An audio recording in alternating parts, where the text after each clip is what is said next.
Now, I know this one's going to be a little bit of a controversial decision because not everybody likes this game, including me. I didn't really dig it when it first came out, but there's something about Dark Void that makes me keep thinking about this title and thinking about all that could have been. It was a shooter that took place on the ground and in the air. You had a jetpack, so it was almost like the Rocketeer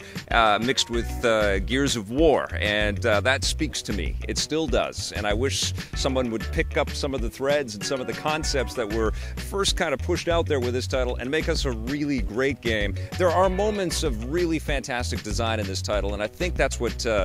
makes me think about Dark Void as often as I do. I also have, they had some great swag with that game, so I have this really cool satchel with the Dark Void kind of logos and stuff on it. It's actually the Tesla logos because you actually meet up with Nikola Tesla in this crazy story where you're a pilot that's flying over the Bermuda Triangle and you get zapped into another world, and then you're fighting aliens, and of course your character is portrayed, William Augustus Gray, I think is the name of the guy,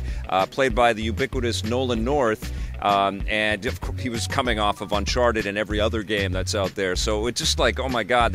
they picked up some stuff that was just a little too familiar, like some of the cover fire mechanics are ripped right from Gears of War, and then they had some stuff that was kind of sweet, like, you know, air combat that kind of felt a little bit like Crimson Skies for a minute, and then it got a bit clunky and a little convoluted, and you'd lose track of where you were because of the camera mechanics and stuff, and you'd get shot out of the sky, but then you'd land and keep shooting and finding your way. You know what? There was fun stuff in this game, and I think I want to talk about this title mostly because of the ambition of the developers and the desire to build us something really special. Unfortunately, as is often the case in the video game industry, they didn't quite hit every one of their marks, but they did make something that I think stands the test of time. I'm still talking about it in 2018, which does say something. I know we'll never get a sequel to Dark Void, but there was something about it that makes it special, and I keep picking the game off my shelf and saying, you know, one day I'm going to make time to replay this sucker.